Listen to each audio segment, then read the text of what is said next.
Hey, Booktube, coming at you with this week's reading report. Unfortunately, there's not too much going on here, but I'm trying to make the most headway that I can with the time allotted. It's also getting very hot here in Texas, so it's really slowing me down for all the things I have to do.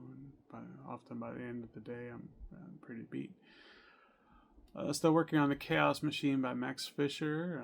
He's about 140 pages into this. He's now getting into QAnon and such, the results of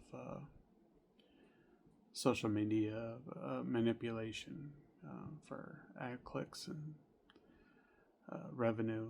It's a really deeply disturbing stuff. These companies, despite warnings and such, they don't always know. They don't really know about the impact they're having on people. I mean, they do to some degree now, but at the time that they implemented a lot of these changes, uh, we're basically a test experiment, and a very profitable one for them. Unfortunately, it's not working out so great for us. Um, Not a fun read, but it's a very interesting one. One of my only problems is you get. I'm really not fond of the formatting of the book. I don't know if this is by design or to save space. The book is about 380 pages. It's just a lot of ongoing blocks of text. There's not a lot of space for your eyes to rest, take a break, except for what you give yourself. And, maybe all this affects people differently. As I'm reading it, I'm just finding like, oh my god, this is heavy stuff. So you sometimes just kind of like, woo, give me a moment here, and there's not a lot of that in the way that the book is formatted.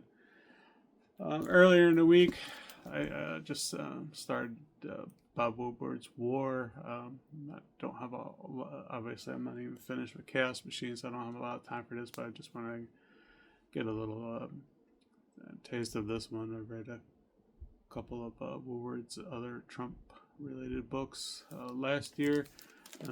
Got about 29 pages into this one. And just yesterday, Trump had bombs dropped on Iran, so not good stuff.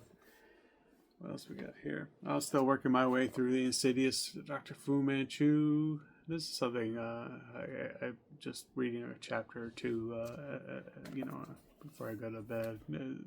I'm having a lot of fun with it. I mean, given its size, it should be done, but unfortunately, it's just I'm rolling with it the best I can.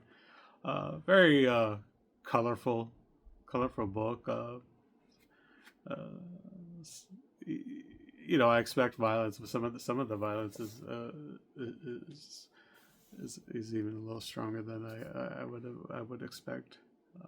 So I do like being surprised, especially by a book that's over 100 years old.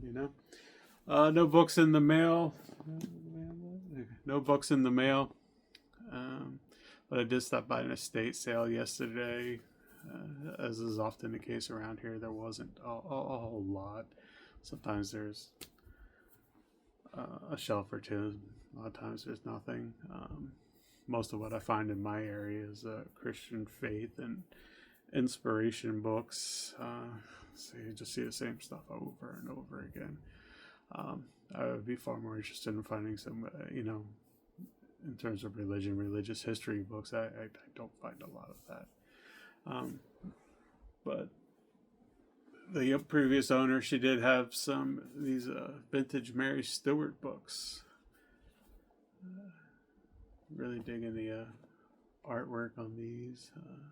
Two by Crest, one by Hodder. I've never heard of the publisher Hodder before.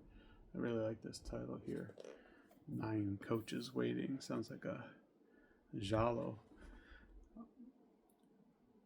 So yeah, I figured if I was there on the last day of the sale, it looks like hardly any books sold. Pretty much what happens then is they just toss them out. I would hate to see those go. There were a couple other Mary Stewart books there. Unfortunately, they were very poor shape, so I did pass on those, even though they were practically free. Got to be mindful of space running out. So that's it for this week. Thanks for listening.